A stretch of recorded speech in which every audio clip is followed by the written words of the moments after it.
Hello, Starseeds. Hope you're all doing well. I hope that you've been making it through these potent transitional energies as of late, especially if you saw my recent video covering the waxing crescent moon and got activated from it, allowing you to sort of jump and tune into this portal and wave that we're riding together as a first wave collective while receiving great benefits, and even get the chance to tune in and understand the ongoing, but now completely ending, if you can feel it, spiritual warfare project between light and dark, good versus evil, that the Nazis, Jesuits, and reptilians, overtaking our entire world, formerly anyway, set up for us to participate in and dominate, starting 2 centuries ago, I'm being told it was. Today, to continue this wave, as well as the astronomer wave that I've been riding, covering various moon phases that tarot readers or Ascension gurus don't typically cover in their videos, we are going to be dissecting a bit, as well as reading the Ascension energies from the first quarter moon to find out how it will be affecting and benefiting our chosen Starseed tribe. As always, however, because I am brand spanking new at this form of astrology, in terms of reading the Ascension energies, for the more subtle moon phases you could call them, I took to the internet to read up on what Google has to say about the first quarter moon, which took place just today, the 9th of this November, while using my intuition to figure out if anything it says is inaccurate. And then we're going to go ahead and get into channeling information from the selected tarot cards provided to us by the Fairy Kingdom and Moon Angel experts right afterwards. So, when typing in first quarter moon meaning into Google, it stated that the first quarter moon is a lunar phase that symbolizes balance, determination, and a time for decision making, sometimes even tough, I filtered with my intuition, whenever tied into the new moon energetic theme at play during that particular month, especially if it is a thematic, dramatic, super new moon that we're dealing with here. When using my intuition, I analyzed and took place of the fact that half of the moon is lit up while the other side is not, giving me vibes of congruence right away, as well as symmetry, bringing the power, message, and theme that we should work with it to become a much more balanced, authentic version of ourselves, and bring that to light in order to successfully take on and fulfill whatever mission or project we're working on, or that may soon be approaching at that time, but also just in general to take along with us for the rest of our lives,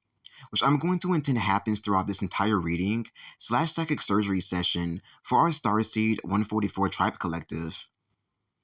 144 being a code for the baddest ass Matrix warriors ever called upon, or whoever stepped up to the plate to do the craziest Starseed mission while using light, our inner light, to save our entire planet, all universes bound to our fucked up world, right from our home in the same process. The determination it builds within our light body mainly, I'm being told, is what helps us to take on whatever goal we need to pursue, which you deserve, if any guilt or feelings of weakness is overcoming you from that, as we are still in an insanely tough, demanding, somewhat unforgiving ascension process against our will, battling for survival, our birthrights, and inheritances, in order to attain the most ultimate freedom and liberation of the heart, mind, and spirit, even down to your cells and atoms, by the end, while living in total harmony, bliss, and true paradise for all of eternity, in our own personal heaven and safe space, for all we've had to suffer through unfairly, making us somewhat make-a-wish children in order to convey to you just how badly this lost and stolen tribe of Israel was mistreated all throughout history. To continue, when getting more technical, it elaborated further and stated that the right side of the moon, when in this phase, is the portion that's illuminated, and that the left side is the one in its shadow phase, completely unseen by the naked human eye without the use of binoculars or a telescope. It rises around noon and sets around midnight, which could be interesting for those of you who didn't know or seem to have forgotten that the moon, our intelligent, conscious, innocent moon, works like the sun in this very same way. It is also named for its position in the lunar cycle, which is the first quarter point of that particular month. It is also considered a waxing moon due to the illuminated portion of the moon increasing, which is why I also named the title this, and due to how close it is in relativity to the closing waxing crescent phase just before it, even providing us with a sort of top-off of the energetic theme, message, and light code influxation from the waxing crescent phase to make us more whole, more self-assured and aware is being confirmed for me, and much more sharp, conscious, and headstrong as we come out of it, just as if we are the moon as well, because we truly are in this way and many, in which we say thank you to him so very much, the moon, for this profound level of kindness and sheer selflessness, while somehow remaining undercover for 6 whole centuries, I'm being told, that this information was lost to humanity. So, the first card we have here to provide us the insight we need from this Ascension Energies reading is the Knight of Swords. From glaring at the card, the white orbs located right below the running knight is coming with the energies of the fairy kingdom, as well as a commemoration and reminder of how they diligently did their parts to the best of their ability, as they are worker spirits and protectors of our kingdom, their home as well, to glow up the trail before us, so we may see, while boosting us with energy and activating us by bringing various signs, symbols, numbers, and totem spirits with light code matrix language to our reality to help with the waking up process out of eternal damnation, while being forced to ascend just like we are for survival of the Hunger Games Ascension process race to freedom, all at the same time. If you were unaware of this, just like I was for most of my Starseed, now turned Starseed warrior journey, and feel absolutely terrible for not being grateful enough for their unperceived help along the way, believe me, you are. As there was a sort of gap or fracture in time that prevented you from being able to know and understand this all because of the devil, truly, and his sick perversion and twisted agenda to slow down time to play with people as much as possible and prevent the inevitable, his great demise, from occurring. So, beneath the surface, believe me, you were grateful.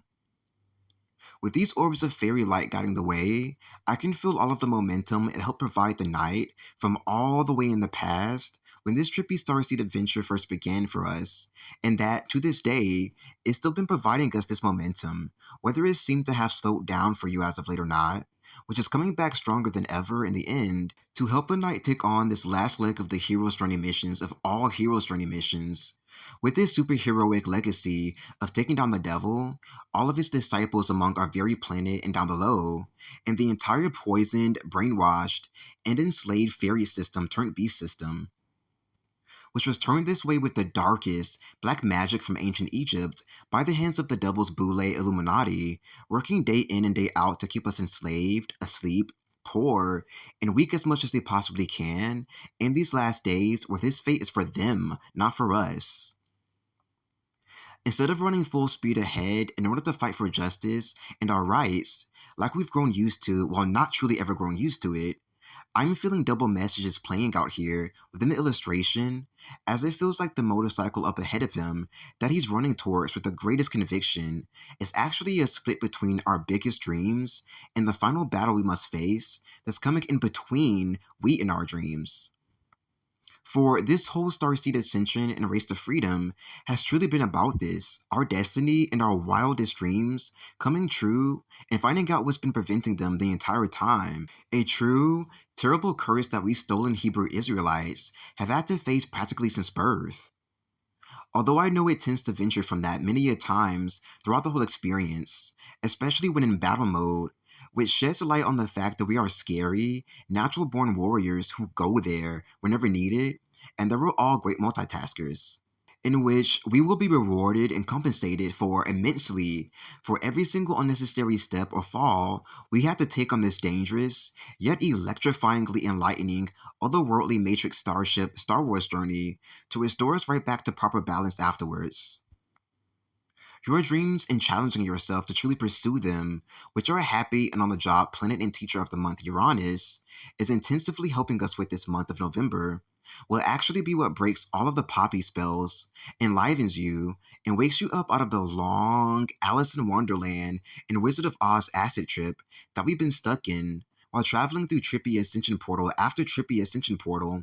just to get to 5D, touch base, and then descend back down to 3D with our inheritances and any enlightenment we've acquired along the way, so that true reality will ground back in and bring back every normal aspect of ourselves and our old lives that was stolen and hidden from us throughout this sick, twisted, perverted, crooked, downright evil game right afterwards. Major compensation will be had, as mentioned earlier, for being forced to take on this batshit crazy endeavor if this helps to bring you back and ground you into true reality that much further. It's just you and your dreams this month, babies, which the first quarter waxing moon is here to help propel you right up to this month alongside Uranus' help. When going even further into the shuffling of my tarot deck to see what messages was before us regarding the first quarter moon of November 9th, the Nine of Swords was what was presented to us. Immediately from looking at the card at quick glance, I'm seeing the message that throughout the entire storming process of being far away from home, feeling so lost, depleted, abandoned, and taken for granted, while still putting up the strength to stay strong, look high, and press on anyhow, that we were truly being looked out for all along from the most heavenly, angelic, auroric places from up above, which feels like wants to just fall right down onto the crying yet purging woman right now as I say this, in order to cover, cloak, and layer and smother her with all of the endless love and appreciation that they have for her for doing all she's done. You know what you've had to do. To have reached the end of that trail that never seems to want to end, surprisingly greeted by the most awe-striking Northern Lights show with her essence, her soul family, and everything she is and always has been, enveloped all inside of it, speaking to her, reminding her, and showing her what's up, having no choice but to send any starseed right back to childhood by this special place within their inner child, being touched in all the right spots in this way. This is your light show of the inner body, Starseeds. So please worship and bless yourself for just once in your lifetime, after feeling way too humble, shy, or maybe even unworthy to do this beforehand. But of course, you were just waiting for the right time to do this without feeling too cocky, and so that this self celebration would have more meat tied to it to give it better texture, meaning, and longevity.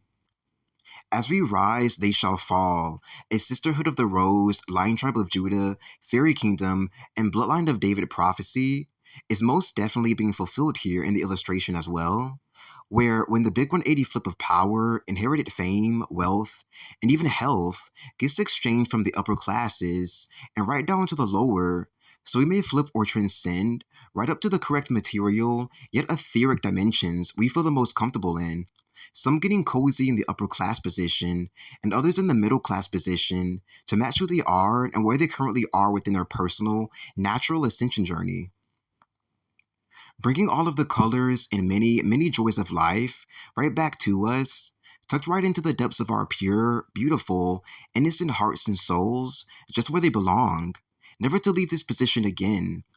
as this is another major part of your inheritance, which is and should be all of humanity's inheritance truly, and eternal life restoration process.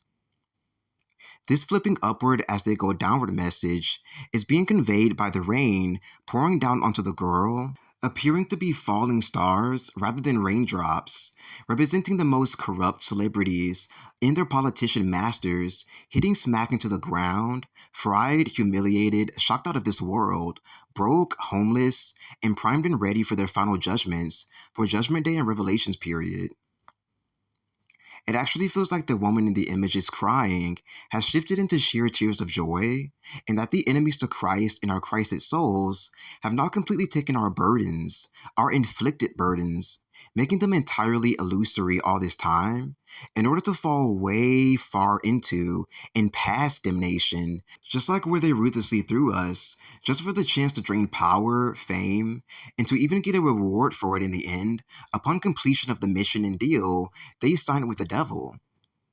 in which we are all going to kindly, thoughtfully, respectfully, and lovingly send right their way now, so this may reach them as swiftly as possible without keeping them waiting.